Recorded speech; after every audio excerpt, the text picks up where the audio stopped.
بسم اللہ الرحمن الرحیم ایاک نعبد و ایاک نستعین۔ میرے پاکستانیوں، جو ہمارے لیے سب سے تشویشناک چیز ہم سب کے لیے ہے وہ کیا ہے؟ 12 لاکھ پاکستانی جب سے یہ حکومت آئی ہے ملک چھوڑ کے چلے گئے۔ لیکن یہ 12 لاکھ پاکستانی کون سے پاکستانی ہیں؟ یہ وہ پاکستانی ہیں جن کو دنیا تیار ہے اپنے ملکوں میں لینے کے لیے۔ یورپ، امریکہ، کینیڈا، یا اس طرح کے ملک یہ تیار ہیں ان کو لینے کے لیے، کیونکہ پروفیشنلز ہیں۔ یہ وہ لوگ ہیں جن کی ڈیمانڈ ہے دنیا سے باہر، یہ کہیں بھی جا سکتے ہیں۔ اور یہ کیونکہ یہ پروفیشنلز ہیں، ان کی کوئی ڈاکٹرز ہیں، کوئی اب لسٹ آئے پوری، کوئی انجینئرز ہیں، یعنی وہ لوگ جو ایک معاشرے کو آگے بڑھاتے ہیں، جو ایک معاشرے کی ترقی کے اندر پورا حصہ لیتے ہیں، وہ لوگ ہیں جن کو اس ملک کی بہت ضرورت تھی۔ اب وہ چھوڑ کے چلے گئے۔ 12 لاکھ لوگوں کا جانا صرف یہی نہیں کہ یہ وہ لوگ ہیں جن کو آرام سے ویزا بھی مل گیا، ان کو آرام سے ان کو نوکریاں بھی باہر مل گئی۔ یہ وہ لوگ ہیں جو پھر اپنا پیسہ بھی باہر لے کے گئے ہوں گے، کیونکہ خالی ہاتھ تو نہیں جانا تھا، تو انہوں نے پھر یہاں سے روپیوں کو ڈالرز میں کنورٹ کیا اور پھر ڈالرز باہر لے کے گئے۔ تو سوچیں کہ اس کی کتنا نقصان ہوا ہوگا پاکستان کو۔ اب یہ سوچیں کہ یہ کیوں ہو رہا ہے، کیوں لوگ چھوڑ کے جا رہے ہیں۔ وہ لوگ، پھر سے میں کہتا ہوں، کہ جو ایک ملک کی ترقی کی بنیاد رکھتے ہیں وہ جا رہے ہیں۔ وہ اس لیے جا رہے ہیں کہ ان کی امید ختم ہو گئی ہے ملک سے۔ یہ امید کیوں ختم ہوئی ہے؟ یہ امید اس لیے ختم ہوئی ہے کہ جو 30 سال سے اس ملک کو تباہی کے اندر جن کا پورا ہاتھ تھا، جو چوری کر کر کے ملک کا پیسہ منی لانڈر کر کے باہر لے کے جا رہے تھے، جن کے اوپر کرپشن کے کیسز کے اوپر کتابیں لکھی ہوئی تھیں، جن کی دنیا کے باہر ان کے اوپر ڈاکیومنٹریز، 2 BBC کی ڈاکیومنٹریز بنی تھی، جن کے اوپر باہر کے اخباروں کے اندر ان کی چوری کا لکھا ہوا تھا، اور کتابیں 3-4 کتابیں ہیں جو لکھی گئیں، جس میں کیپٹلزمز ایکلیز ہیل، ایک ریمنڈ بیکر کی کتاب، اس کے اندر لکھا ہوا ہے کہ ان کے جو پہلے دور میں 90 کی دہائی میں انہوں نے کتنا پیسہ چوری کیا تھا اور ملک سے باہر لے کے گئے تھے۔ تو یہ وہ 2 مافیاز، ان کو اوپر آ کے بٹھا دیا۔ لوگوں نے تھوڑی دیر سوچا کہ چلیں جی ٹھیک ہے، الیکشن آئے گا تو ہم ان کو اپنا، تب ان کے خلاف کھڑے ہوں گے۔ پھر جب انہوں نے دیکھا کہ پولیٹیکل انجینئرنگ ہو رہی ہے یہاں، اور جو ملک کی اسٹیبلشمنٹ ان کے ساتھ کھڑی ہو گئی ہے، اصل مایوسی تب ہوئی ہے کہ وہ لوگ جو یہ سمجھتے تھے کہ اس ملک کی اسٹیبلشمنٹ چلے جیسی بھی ہے، اس نے غلطیاں کی ہوگی، مارشل لا لگے ہوں گے، لیکن وہ ملک کا سوچتی ہے، کیونکہ ان کا جینا مرنا پاکستان میں، ان کے انٹرسٹ پاکستان میں۔ تو جب وہ ان لوگوں کے ساتھ کھڑی ہو گئی اور پولیٹیکل انجینئرنگ شروع کر دی ان لوگوں کو پھر سے جتانے کی، اور مایوسی تب چھائی، نا امیدی اور مایوسی کب چھائی کہ جب انہوں نے تماشا دیکھا کہ جو ملک کی سب سے بڑی پارٹی ہے، 70% سے زیادہ جس کی ایکسیپٹیبلٹی آج پاکستان میں ہے، ساری سرویز کہہ رہی ہیں کہ یہ پارٹی جیتے گی اور قوم اس کے ساتھ کھڑی ہے، 37 میں سے 30 بائی الیکشن یہ جیت جاتی ہے پارٹی، اس کے باوجود کہ اسٹیبلشمنٹ ان کے ساتھ کھڑی ہوتی ہے، اس کے باوجود عوام بتا دیتی ہے کہ وہ کیا چاہتی ہے۔ جب وہ دیکھتے ہیں کہ اس پارٹی کو کرش کرنے کی کوشش کی جا رہی ہے، اس کے اوپر ہر حربہ استعمال کیا جا رہا ہے، پورا 9 مئی کا ڈرامہ جو انشاءاللہ مجھے کبھی بھی موقع ملا میں ثابت کروں گا کہ وہ سارا ڈرامہ کیا گیا تھا PTI کو کرش کرنے کا۔ اس کا کوئی مقصد یہ نہیں تھا کہ انہوں نے کوئی غدار پکڑنے تھے، یعنی خیر اب تو ہمارے پاس ایویڈنس بھی آ گئی ہے، وہ جب موقع ملے تو ہم بتائیں گے کہ کیسے پری پلان کر کے اور پھر ایک ٹریپ کرنے کی کوشش کی گئی ہے پارٹی کو، اور پھر ورکر سارے ہزاروں ورکر اندر ڈال دیے، سینئر لیڈرشپ اندر ڈال دی، پھر وہ جو باہر نکلتا تھا صرف کہ میں جی پارٹی چھوڑ رہا ہوں تو وہ باہر نکل سکتا ہے، اور پھر یہ بتایا گیا کہ یہ فوج کے خلاف ہے، یعنی تحریک انصاف فوج کے خلاف ہے۔ کون اپنی فوج کے خلاف ہوگا؟ اچھا، اور کون اپنی فوج کے اوپر حملہ کرے گا؟ کوئی جیت سکتا ہے اپنی فوج کے اوپر حملہ کر کے؟ کیا وہ نہتے لوگ اور وہ جو عورتیں ہیں جو ابھی بھی پکڑی ہوئی ہیں عورتیں، کیا ان کے ذریعے ہم نے حملہ کرنا تھا فوج کے اوپر؟ تو یہ پورا ایک پلان، ایک پروپیگنڈا کیمپین، میڈیا کا منہ بند کیا گیا، میڈیا کے اندر پوری ایک کیمپین چلائی گئی اور لوگوں کو یہ بتانے کی کوشش کی گئی کہ یہ دیکھیں جی کتنے برے لوگ ہیں، یہ ملک کے غدار ہیں. جس طرح کے لوگوں کو نہیں پتا کہ جو اوپر بٹھائے ہوئے ہیں وہ کون ہیں. یا تو لوگ بھیڑ بکریاں ہیں کہ انہیں پتہ ہی نہیں کہ اوپر کون بیٹھے ہوئے ہیں. کیا ان کا ہم لوگوں کو 30 سال سے نہیں دیکھ رہے؟ کیا وہ لوگ جو ملک کا پیسہ چوری کر کے باہر لے کے جاتے ہیں اور جن کے بڑے بڑے محلات ہیں، جن کا بڑا اچھا رہن سہن ہے، جن کی بزنسز ہیں، جو بچے باہر ہیں، علاج باہر ہیں، چھٹیاں باہر ہیں، کیا وہ ملک سے زیادہ پیار کرتے ہیں؟ لیکن وہ لوگ جن کا جینا بھر رہا پاکستان میں وہ غدار ہے. تو کیا یہ قوم مان لے گی؟ اور مایوسی اس لیے کہ پولیٹیکل انجینئرنگ کی جا رہی ہے پی ٹی آئی کو کرش کر کے کہ یہ لوگوں کو پھر سے لے کے آئیں. اور پھر یہ جو نئے کوششیں ہو رہی ہیں کہ جی نئی پارٹیز بنائی جا رہی ہیں اور پی ٹی آئی کے لوگوں کو ادھر دھکیلا جا رہا ہے، کیونکہ انہیں یہ پتہ ہے کہ پی ٹی آئی کے لوگوں نے ان دونوں پارٹیز کو تو پاس جانا نہیں، کیونکہ سب کو پتہ ہے ان کا ووٹ بینک ہی نہیں ہے. تو پھر پی ٹی آئی کا کوئی جی یہ جو آج نئی بھی پارٹی بنی ہے اور پھر اس سے پہلے بھی کہ پی ٹی آئی لوگوں کو وہاں دھکیلا جائے. اب میں صرف مجھے حیرت ہوتی ہے کہ جو بھی یہ پلاننگ کر رہے ہیں، جو بھی یہ سوچ ہے اس کے پیچھے، کوئی ان کو تو کوئی ان کا احتساب ہوگا کہ یہ کر کے رہے ہیں ملک کے ساتھ. کیا ان میں عقل ہے، سیاست کی سمجھ ہے؟ کیا ملک کی تاریخ کی سمجھ ہے؟ کیا ان کے پاس تعلیم ہے؟ تربیت تو مجھے پتہ نہیں ہے، کیونکہ جن کے پاس تربیت ہو وہ یہ نہ کریں جو حربے استعمال کیے جا رہے ہیں. لوگوں کے گھر توڑے جا رہے ہیں، بچوں کا نہ دیکھتے ہیں، نہ بوڑھوں کا دیکھتے ہیں، بزرگوں کا نہیں دیکھتے، عورتوں کا نہیں دیکھتے، بزنسز بند کر رہے ہیں، ہر قسم کی بلیک میل کی جا رہی ہے جو پاکستان کی تاریخ میں کوئی تصور بھی نہیں کر سکتا یہ ہو سکتا ہے. کسی پاکستان کی پولیٹیکل پارٹی کے ساتھ آج تک وہ نہیں ہوا جو آج ہمارے ساتھ کیا جا رہا ہے. اور ان لوگوں کو دھکیلا جا رہا ہے بلیک میل کر کے کہ وہ اس پارٹی میں چلے جاؤ اور اس پارٹی میں چلے جاؤ. اور لوگوں کی شکلیں دیکھیں جو جا رہے ہیں ان پارٹیز میں، وہ ایسے لگ رہا ہے کہ جیسے لوگوں کو دھکیل رہے ہیں پھانسی دینے کے لیے، یعنی وہ اپنی خودکشی کرنے جا رہے ہیں. یہ ایسے لگ رہا ہے، وہ خوشی سے نہیں جا رہے.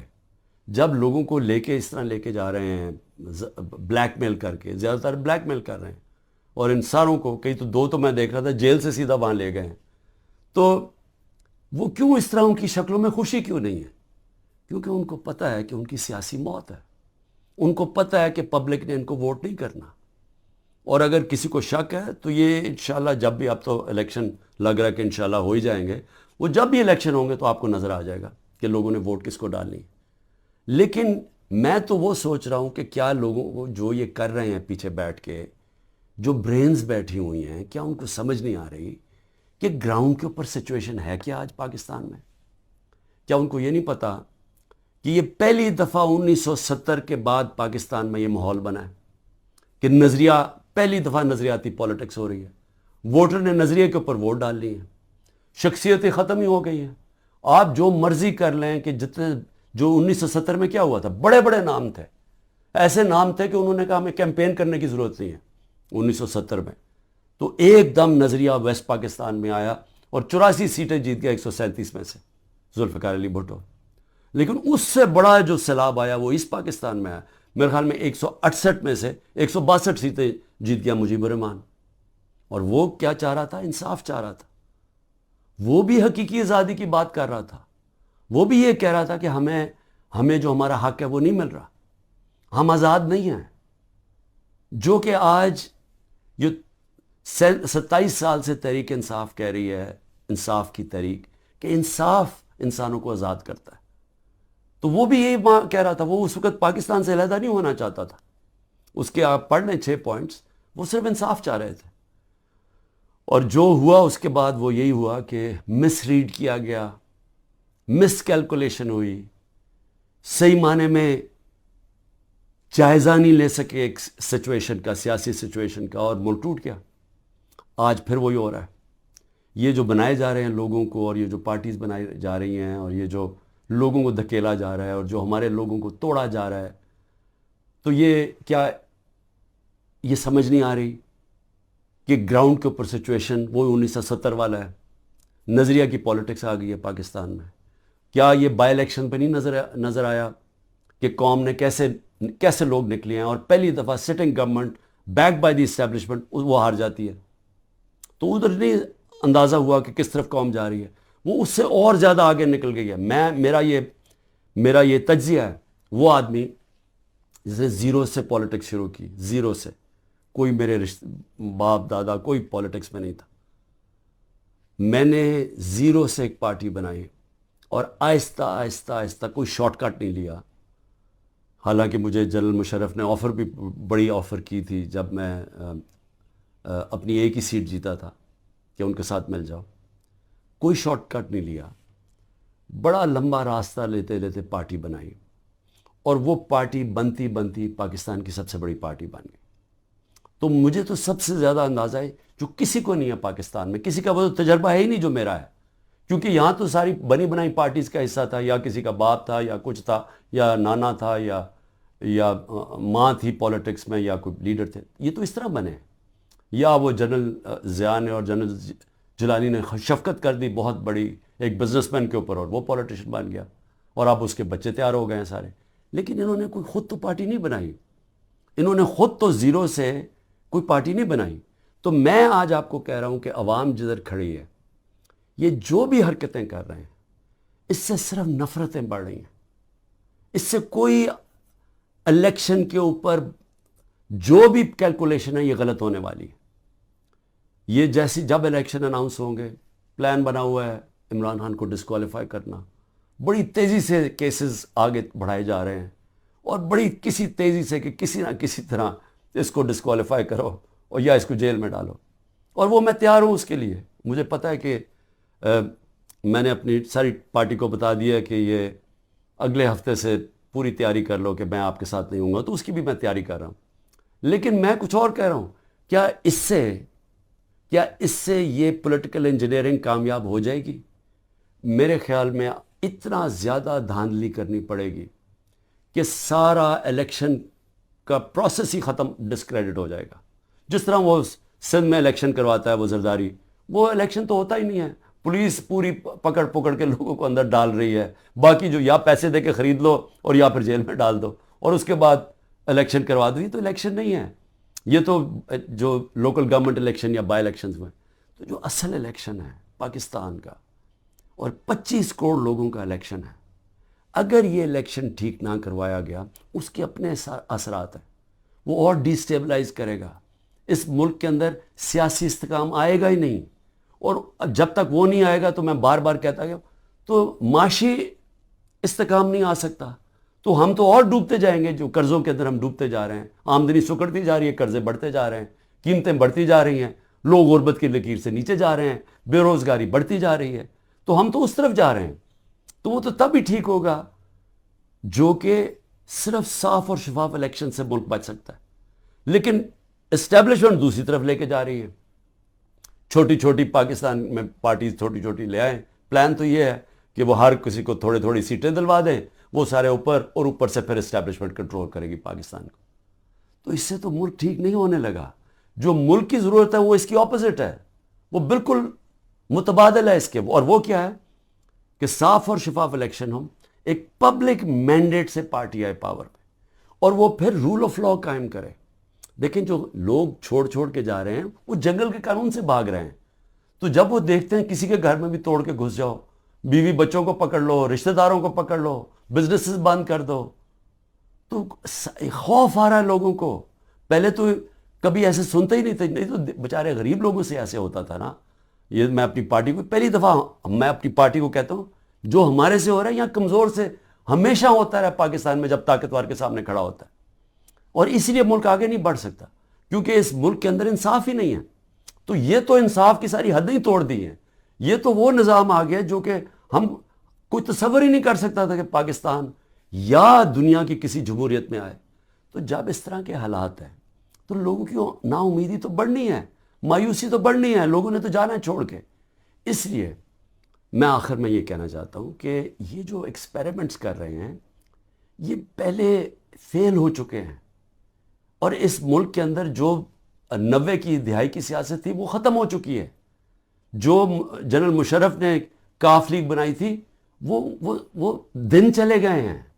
یہ دوسرا دور آ گیا، اور اس دور کے اندر سب سے ایک ہی راستہ ہے کہ صاف اور شفاف الیکشن کروائیں اور اس ملک کے اندر اسٹیبلٹی لے کے آئیں، ایک سیاسی استحکام آئے، اور اس کے بعد پھر معیشت کو ٹھیک کریں اور ملک کے اندر وہ ریفارمز کریں۔ اس ریفارمز کے بغیر پاکستان اس دلدل سے اب نہیں نکل سکتا۔ پاکستان کو سرجری چاہیے۔ اس ملک کو اب ہم وہاں پہنچ گئے ہیں کہ ہمیں اگر ہم نے اپنے سارا گورننس سسٹم نہ چینج کیا، ہم نے سارا انصاف کا نظام نہ ٹھیک کیا، ہم نے جو ہمارے گورنمنٹ کارپوریشنز ہیں جو جس طرح وہ اس وقت بوجھ بنے ہوئے ہیں، ہم نے جب تک نچلی سطح کے لوگوں کے اوپر اب ان کی مدد کرنے کے لیے پروگرامز نہ بنائے تاکہ ان کو ہم سہارا دیں، کیونکہ اب جو مہنگائی آ گئی ہے لوگ کیسے گزارا کر سکتے ہیں؟ اور جو ہم نے ہیلتھ کارڈ لے کے آئے تھے، سوچیں کہ پہلے ہی گزارا نہیں ہو رہا تو اگر بیماری ہوگی گھر میں تو اگر آپ ہیلتھ کارڈ ہی لے جائیں گے، ہیلتھ انشورنس، وہ کیسے گزارا کریں گے؟ تو کیسے ہم نے نچلی سطح کے لوگوں کو اب پروٹیکٹ کرنا ہے، ان کو کیسے ان کو ہم نے معاشی طور پہ ان کی حفاظت کرنی ہے ٹارگیٹڈ سبسڈی سے، کیسے ہم نے اپنے ملک کے اندر ڈالر کی انٹیک بڑھانی ہے، وہ کون کون سے قدم ہیں، کیسے ہم نے خرچے کم کرنے ہیں، کیسے ہم نے اپنا گورننس سسٹم ایسا کرنا ہے کہ باہر سے انویسٹر پاکستان آ سکیں، کیسے ان کو اعتماد دینا ہے اپنے رول آف لاء پہ کہ ہمارے یہاں اس ملک کے اندر آپ اگر اپنی سرمایہ کاری کریں گے تو ہم اس کی حفاظت، ہمارا قانون اس کی حفاظت کرے گا، لیول پلینگ فیلڈ دے گا، وہ کنڈیشنز دے گا کہ جب اب مثلا چائنا سے جب انڈسٹری ہم چاہتے تھے کہ پاکستان آئے تو میری جب پریمیئر لی سے ان کے بات ہوئی تو انہوں نے مجھے کیا کہا؟ انہوں نے کہا دیکھیں مسئلہ یہ ہے کہ پاکستان میں ہمارے سارے انڈسٹریز کہتے ہیں کہ ٹائم بہت لگتا ہے، یہاں کام ہی نہیں ہوتا، آپ کی بڑا سلو ہے آپ کا سسٹم، جبکہ وہ ویتنام جاتے ہیں اور وہ بنگلہ دیش کی بھی بات کر رہا تھا کہ وہاں بڑی جلدی ان کا کام ہو جاتا ہے انویسٹر کے لیے، تو ایک انویسٹر کے پاس ٹائم نہیں ہوتا، تو یہ ہمیں ساری اصلاحات کرنی پڑیں گی، اور اس کے لیے سب سے بڑی ضرورت ہے کہ صاف اور شفاف الیکشن سے ایک مضبوط ایک سٹیبل حکومت آئے۔ سٹیبلٹی اب صرف ایک طرح ہی آئے گی، صاف اور شفاف الیکشن، اور یہ پولیٹیکل انجینئرنگ کو مسترد کیا جائے۔ پاکستان زندہ باد۔